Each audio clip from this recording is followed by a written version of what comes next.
अगर अभी आपके पास फिर से चॉइस हो कार लेने की, एक बार आपको फिर से चॉइस मिले तो आप अब कौन सी car? Hello welcome back to channel True Version. आज की इस वीडियो में हम आपके लिए लेके आए हैं मारुति सुजुकी एस क्रॉस का एक ओनरशिप रिव्यू। तो इसका ओनरशिप रिव्यू आज की इस वीडियो में हम देखने वाले हैं, तो वीडियो में अंत तक बने रहना। वीडियो को please like share and channel को सब्सक्राइब करके आप इंस्टाग्राम पे फॉलो कर सकते हैं, आईडी आपको स्क्रीन पे दिख रही होगी। तो इसका ओनरशिप रिव्यू शेयर करने के लिए हमारे पास हैं आज अंजनी जी, जो कि आज इसके बारे में सब कुछ बताने वाले हैं। तो हम स्टार्ट करते हैं फर्स्ट क्वेश्चन के साथ कि ये गाड़ी आपने किस ईयर में ली एंड ये कौन सा वेरिएंट है? मैंने लास्ट ईयर 2020 में ली थी। 17 सितंबर को ये गाड़ी परचेज की थी। एग्जैक्टली 17 को इसने अपना 1 साल पूरा किया है। अच्छा, यानी अभी पूरी हुई है 1 साल। यस 19 एंड इसकी तीनों सर्विसिंग हमने करा दी है। 17 को पूरी हुई थी, मैंने 17 को ही करवा दी। और ये जीटा वेरिएंट है मेरे हिसाब से। करेक्ट, जीटा वेरिएंट है और टॉप से 1 डाउन वेरिएंट। अच्छा, कौन ये कितने की पड़ी थी उस टाइम आपको? उस टाइम में 1140 समथिंग की कुछ थी ये मार्केट ऑन रोड प्राइस। और मुझे कुछ डिस्काउंट तो मिला नहीं था because it's were new launch. हाँ, तब नहीं आई थी। और उसके बाद हमने कुछ एसेसरीज वगैरह लगाई थी 1117 में, आई थिंक 70 में ये वो। अच्छा, तो आपको 1170 के आसपास पड़ गई ऑन रोड। अच्छा, और इससे पहले कौन सी गाड़ी थी आपके पास? मेरे पास स्विफ्ट थी इससे पहले, एलेक्साई थी, वो मैं मारुति को ही दे दी। हाँ, उसकी रीसेल वैल्यू कैसी रही? रीसेल वैल्यू बहुत अच्छी रही इन कंपैरिजन की मारुति से ही अगर लें, और मारुति की ही गाड़ी जब आप वापस देते हैं तो एक अच्छी रीसेल वैल्यू आपको मिल जाती है कंपेयर टू द मार्केट। अच्छा, और इसके अलावा इसकी सर्विस अभी आपने बताया 3rd हुई है, और करीबन कितने किलोमीटर चल गई? ये मैंने लगभग इसको 6000 किलोमीटर के आसपास चला दी है। 10,000 ऑफ कोर्स पूरा नहीं हो पाया ड्यू टू द अच्छा, वो कोविड के वजह से आपकी नहीं चली गाड़ी। लेकिन हमने इसे 6000 किलोमीटर चला दिए हैं एंड इट्स वेरी स्मूथ। अच्छा, और माइलेज क्या दे रही है कार? माइलेज देखिए, अगर ऑन दी वे की बात करें, अगर आप हाईवे पे लॉन्ग टूर पे निकलते हो तो ऑन एन एवरेज अगर एसी के साथ देखा जाए तो ये 17-18 शो करती है। बट 16.5 मिनिमम है अगर आप थोड़े से लोकल एरिया से भी निकल रहे हो या मार्केट से भी निकल रहे हो। On an average you will get 16.5।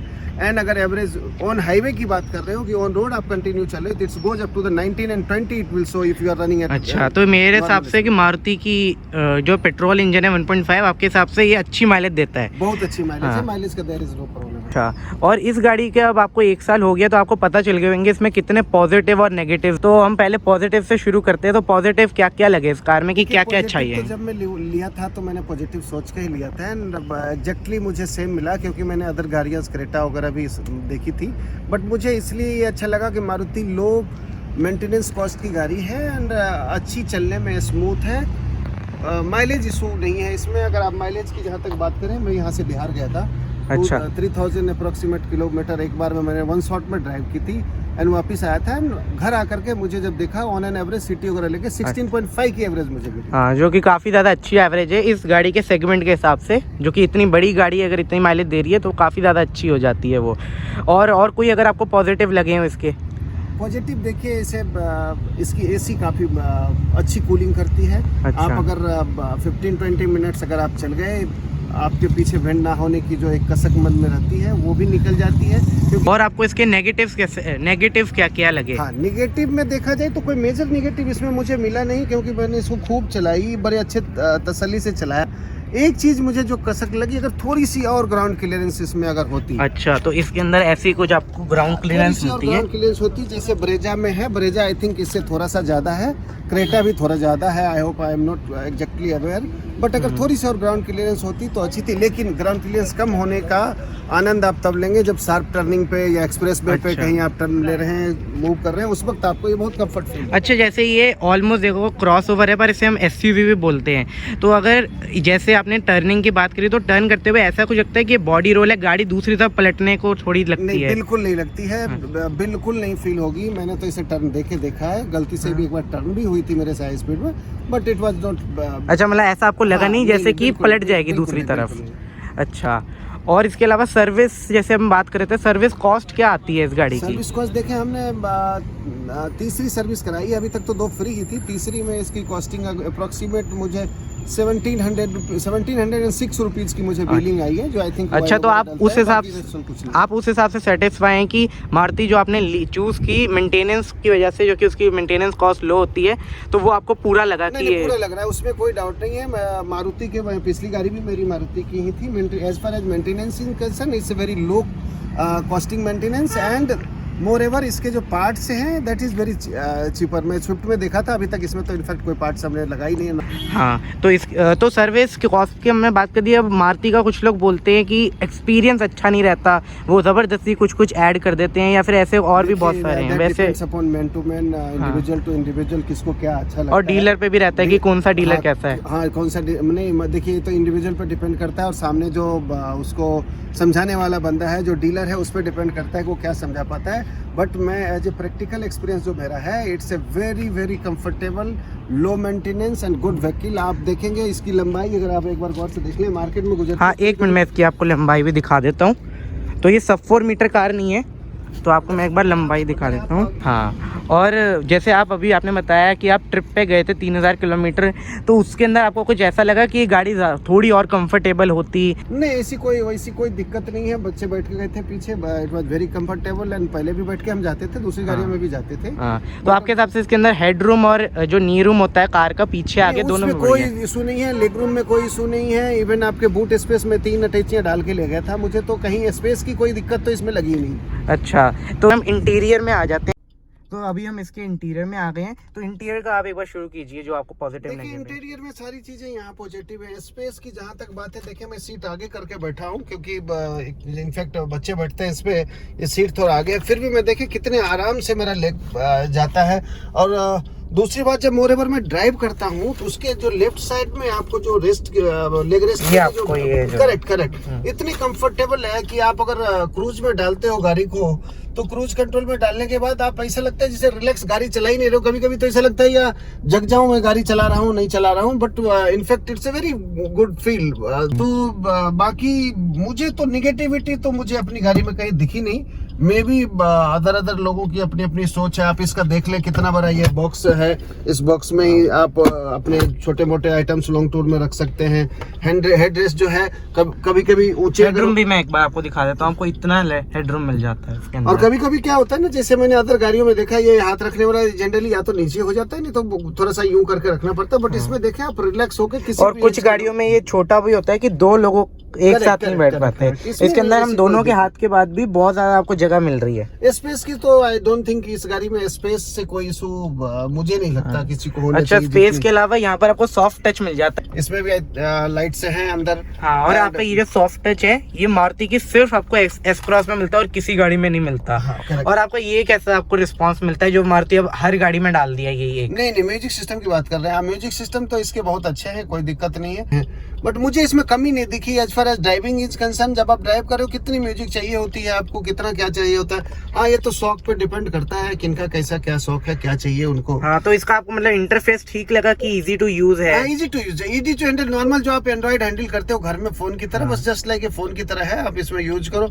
और अगर आप जैसे मैं अच्छा, हैंग तो नहीं होता ये कभी? हैंग जैसे अटक जाए इशू नहीं है। और जब मैं अपना फोन कनेक्ट कर देता हूँ, ऑटो कनेक्ट इसमें ऑप्शन है। ऑटो कनेक्ट होने के बाद आपको जीपीआरएस, नेविगेशन, मैप सारे इसी पे आ जाएंगे। और हैंड फ्री कॉलिंग भी कर सकते हो आप, प्रेस करके नाम बताओ, यहाँ पर आपको स्टीयरिंग असिस्टेंट मिल जाता है। आपको जस्ट प्रेस किया, नाम बताया, कॉल अपने आप डायल में, there is no issue at all. और आपको ये इसके अंदर 5 स्पीड मैनुअल मिलता है। ये इसका जैसे गियर शिफ्टिंग स्मूथ है, आपको बहुत स्मूथ गियर शिफ्टिंग है। आप चाहो तो पैर दबाओ, मैं अभी आपको क्लच इसके देके बताता हूँ। अब आप देखो, आप ये एक उंगली से ये जाती है, इतनी स्मूथ आपको कहाँ कहोगे गलत है, नहीं है, स्मूथ नहीं है, खरखर कोई साउंड नहीं, कहीं कुछ नहीं। इवन सिंगल उंगली से आप ऑन ड्राइव में आप आराम से चल सकते हो, हल्के हाथ का। और ऐसी कुछ आपको MID मिलती है इसकी यानी। और स्मार्ट हाइब्रिड जो इसके अंदर आता है, इसका कुछ फायदा लगता है आपको?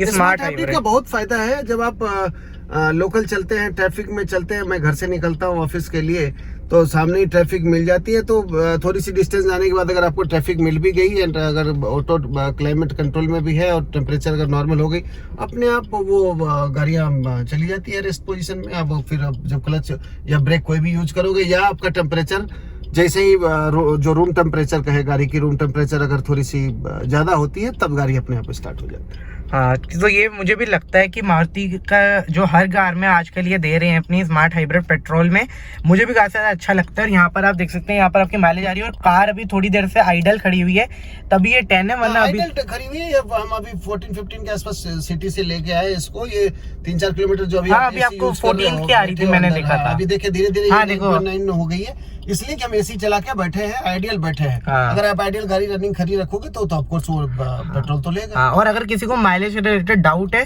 तो हम इसका ड्राइव रिव्यू भी ले आएंगे, उसके अंदर आपको ओरिजिनल दिखा देंगे। अब आप देखो 9.8 हो गई है क्योंकि आइडल खड़ी हुई है कार। यहाँ पर आपको देखो और बटन्स मिल जाते हैं, जिसमें आपको ये आपका मिल जाता है स्मार्ट हाइब्रिड ऑन ऑफ करने का, और ये पुश स्टार्ट बटन। इसका कुछ लगता है कि पुश स्टार्ट बटन और जो कीलेस एंट्री आपको दी है, जिसमें जेब में रख के आप कर सकते हैं सब, वो आपके लिए बहुत ज्यादा यूजफुल लगी। नहीं, बहुत अच्छा यूजफुल है बॉस। वो जब जैसे ही अगर आप मान लो मेरे जेब में चाबियां रहती है, गाड़ी स्टार्ट में बाहर निकलते बताता है वो गाड़ी स्टार्ट छूट गई या समथिंग कुछ, अगर आपने कुछ ऑफ नहीं किया बाहर जा रहे हो तो उससे भी साउंड आती है। और दूसरी बात है की का झंझट नहीं है। और ये जो ORVM है इसकी आपको विजिबिलिटी ठीक लगती है? ये बहुत अच्छा किया बस, ये तो बताना भूल ही गया। ये जो RVM अगर सीट पीछे करके भी आप लॉन्ग टाइम में चलो, जो छोटा सा ये गैप जो अदर गाड़ियों ये में वाला करेक्ट ये गैप जो अदर गाड़ियों में कवर्ड होता है, बट इससे आपको क्या है कि कहीं से कोई साइकिल वाला मोटरसाइकिल या कहीं किसी तरह छोटे एलिमेंट की या एनिमल से छोटे, वो आपको बिल्कुल दिख जाएंगे। अच्छा, इस कॉर्नर से भी वो बच नहीं पा रहे हैं। हाँ, मैं आपको एक बार व्यू दिखा देता हूँ, ऐसा कुछ दिखता है। और ये मेरे सबसे ज्यादा वहाँ पर बेनिफिशियल रहता है जब जैसे जो हिल्स पे जाते हैं तो वहाँ पर ये दूसरी गाड़ी में फुल कवर हो जाता है इसका, और दिखता ही नहीं। आप एनिमल्स एरिया में जा रहे हैं या एनिमल क्रॉसिंग जोन से अगर आप निकल रहे हो तो उसमें आपको दिख जाएगा कहीं से कोई किसी साइड से क्रॉस नहीं कर रहा। अच्छा, तो मतलब आपको, और अब मैं जैसे ORVM की विजिबिलिटी की बात की तो इसकी लाइट कैसी आपको लगती है, जो इसके अंदर हेलोजन लाइट्स आती हैं? नहीं, अच्छी लाइट की कोई शिकायत नहीं, लाइट अच्छी है। क्योंकि जो आपकी सेल्टॉस और क्रेटा आती है उसके अंदर सबसे ज्यादा शिकायत रहती है कि लाइट बहुत बेकार है, तो आपको इसमें मुझे लाइट की तो कोई इश्यू। अच्छा, इसका स्टीयरिंग कैसा है, मतलब चलाने में? Steering is very smooth boss, steering is smooth. उसके बाद जो ये कवर हमने एजेंसी से ही लगवा ली, बड़ा अच्छा किया कवर, क्योंकि मार्केट से भी लोग लगवाते हैं, बट टचवुड ये बड़ा अच्छा फिनिशिंग है इनका। हाँ, ये वाला अच्छा। और अगर मैं आपको दिखाऊं तो ये एक उंगली से ही मुड़ जाता है स्टीयरिंग व्हील, तो ऐसा कुछ नहीं है, बहुत ज्यादा भारी है। अच्छा, और मैं इसके अंदर MID के अंदर आपको थोड़े और दिखा देता हूँ, आपको ऐसे मिल जाता है। और काफी ज्यादा मेरे हिसाब से रीड करने में काफी ज्यादा आसान है। इसमें आइडियल फ्यूल सेविंग भी आ रहा होगा, जिसकी बात आपने करी थी ना कि रेड लाइट पे स्विच ऑफ कर लेते। हाँ, देखिए आइडियल फ्यूल सेव इतना ml आपने तो मतलब जब से आपने गाड़ी खरीदी है तब से आपने करीबन आपने 350 ml सेव कर लिया। अच्छा, तो आपने ये सेव कर दिया, और ये आपकी हाइब्रिड का होगा मेरे हिसाब से, ये वाला आपका। और काफी ज्यादा इजी टू रीड है मेरे हिसाब से, ये जो लिखा आता है सब ये इजी टू रीड है, बहुत ज्यादा, बहुत आराम से पढ़ा जाता है ये। अच्छा, मैं एक बार एक काम करते हैं, इससे पीछे जाके एक बार मैं लेग रूम आपको दिखा देता हूँ। इससे पीछे का आपको लेग रूम मैं दिखाता हूँ, एक मिनट। तो पीछे आपको लेग रूम जो है, ये सीट पूरी पीछे गिरी हुई है, और आप देखिए थोड़ी सी आगे करी है सीट, और बहुत अच्छा मुझे तो लेग रूम इसके अंदर आपको दिख रहा है। और मैं एक बार आपको इंटीरियर भी दिखा देता हूँ, फुल आपको ऐसा इसका इंटीरियर मिलता है। ये जीटा मॉडल है, पर आपको यहाँ पर आपको इसके मिल जाते हैं। और ये मेरा सीट कवर ऐसे तो अल्फा में आते हैं। नहीं, मैंने इमरजेंसी से ही लगवा ली थी, वही जब हमने गाड़ियाँ ली थी तो मैंने उनको ही कहा था कि आप ही एक अच्छी सीट कवर लगा के मुझे दो। हाँ, क्योंकि उसमें जो इससे जो अप मॉडल थी उसमें सीट कवर और एक LED लाइट्स, आई थिंक दो ही उसमें डिफरेंसेस मेजर थे। हाँ, जो मेजर डिफरेंस है वो वही है। और कोई भी अगर आपको दिक्कत हो नेक्सा से रिलेटेड, की नेक्सा में आपको डिलीवरी एक्सपीरियंस कैसा मिला इस कार का? नहीं, अच्छा मिला, और मेरे अच्छी जान पहचान हो गई उनसे। वो आई थिंक यादव जी है नेक्सा में, गुड़गांव में, और मोहन यादव, ये करेक्ट मोहन यादव है, और उन्होंने काफ़ी हेल्प करी। और जब भी मैं अभी भी 1 कॉल करता हूँ उनको, मुझे सर्विस करानी है, मुझे कोई अगर दिक्कत आ रही है, मैं एक दिन म्यूजिक सिस्टम के डिस्प्ले में सर्च में दिक्कत आ गई, मुझे नहीं समझ आ रही थी, इनफैक्ट सच पूछेंगे तो मैंने इनको कॉल लगा, उन्होंने फोन असिस्ट कर दिया, आप ऐसे करना। ये जैसे इसकी बूट स्पेस है, जो कि यहाँ से आप देख सकते हैं, ये पार्सल ट्रे भी इसके अंदर आती है ना, पार्सल ट्रे तो हाँ, अगर ऐसे आप ऐसे आप जो है नीचे यहाँ से भी देख सकते हो। इसका मेरे हिसाब से यूजफुल लगा होगा काफी आपको ट्रिप पे, सामान अगर निकालना है तो। पर जैसे और गाड़ियों में हमें जो है रुक के उतार के सब देखना होता है, इसके अंदर डायरेक्टली यहाँ से हम निकाल सकते हैं सामान। और बूट स्पेस से रिलेटेड कोई भी दिक्कत कि बूट स्पेस कम है या ज्यादा है? बूट स्पेस 2 ट्रॉली लंबी चली गई थी, ऊपर से भी हमने एक रख दिया था, तो थोड़ा सा ये दिक्कत दे रही थी बोर्ड, बट आप ये कह सकते हो 2.5 की अच्छी स्पेस है इसमें। तो देखो, वैसे तो हम ड्राइव रिव्यू में ही बात करेंगे ड्राइविंग की, पर मैं वैसे पूछना चाहूंगा कि आपने जैसे बिहार की तरफ आप गए थे तो आपने हाईवे पे टॉप स्पीड कितनी टेस्ट करी थी इस कार की? 120-130 तक मैं इसको लेके गया था एक बार देखने के लिए क्या है। उसके बाद आई थॉट की नई गाड़ी है, ज्यादा इसको स्पीड नहीं लेनी चाहिए। वैसे तो गाड़ी स्टेबल रही थी? बिल्कुल स्टेबल। आप 120 पे तो बिल्कुल आपको लगे जैसे स्मूथ है। सो अब हम आ जाते हैं इस वीडियो को एंड करने के लिए। तो मैं लास्ट 2 क्वेश्चन इनसे पूछूंगा कि अगर अभी आपके पास फिर से चॉइस हो कार लेने की, एक बार आपको फिर से चॉइस मिले तो आप अब कौन सी कार लेना मैं तो पसंद यही लूँगा करोगे? बॉस, मैं एस क्रॉस ही लूँगा। एज ऑफ नाउ मारुति की सबसे अच्छी कार है और इस पे मुझे विश्वास है। मैं दोबारा भी अगर मुझे कोई कहे तो मैं एस क्रॉस ही लूँगा, अदर देन अदर कार। अच्छा, मतलब आप एक तरह से बताओगे कि क्रेटा आप देखो सेल्टोस। ना, आप प्रैक्टिकली आके देखो, प्रैक्टिकली किसी दोस्तों की गाड़ी में ड्राइव करके देखो, प्रैक्टिकली फील लो उसका, तब देन यू डिसाइड इट। अच्छा, मतलब इस वैसे आपने जब ये वाली गाड़ी चूज की थी, इससे अलावा आपने और कोई गाड़ी चलाई थी? मैंने चलाई थी, मैंने क्रेटा भी देखी थी उस टाइम में, किया की आई थिंक किया की भी गाड़ी मैंने चला के देखी, टाटा नेक्सॉन आ गया था, नेक्सॉन भी मैंने चला के देखा। बट जो मुझे लो हाइट्स और अच्छी गाड़ी, लंबी गाड़ी मुझे जो दिखी वो एस क्रॉस दिखी, तभी मैंने डिसाइड किया नहीं एस क्रॉस।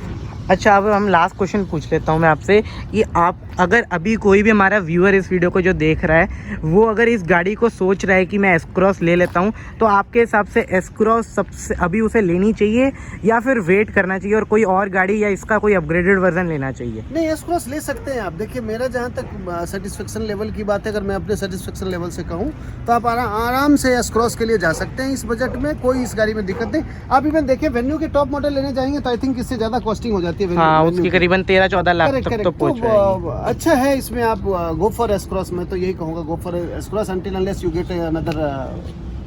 अच्छा, मतलब आप कहोगे कि आप एस क्रॉस से, अगर मैं ये पूछूं कि आप फुल्ली सेटिस्फाई हो? हाँ, मैं पर्सनली फुल्ली सेटिस्फाइड हूँ। यानी आपको कोई दिक्कत नहीं नहीं, कोई लगती? दिक्कत नहीं। आपका डिसीजन जो आपने अपने 1170 लगाए वो एकदम सही जगह लगाए? बिल्कुल सही है। अच्छा, तो बस ये थी आज की इस वीडियो एस क्रॉस का ओनरशिप रिव्यू पे। इसकी और भी हम वीडियो बना के ले आएंगे। प्लीज़ वीडियो को लाइक, शेयर एंड सब्सक्राइब कर देना। Thanks for watching, please subscribe.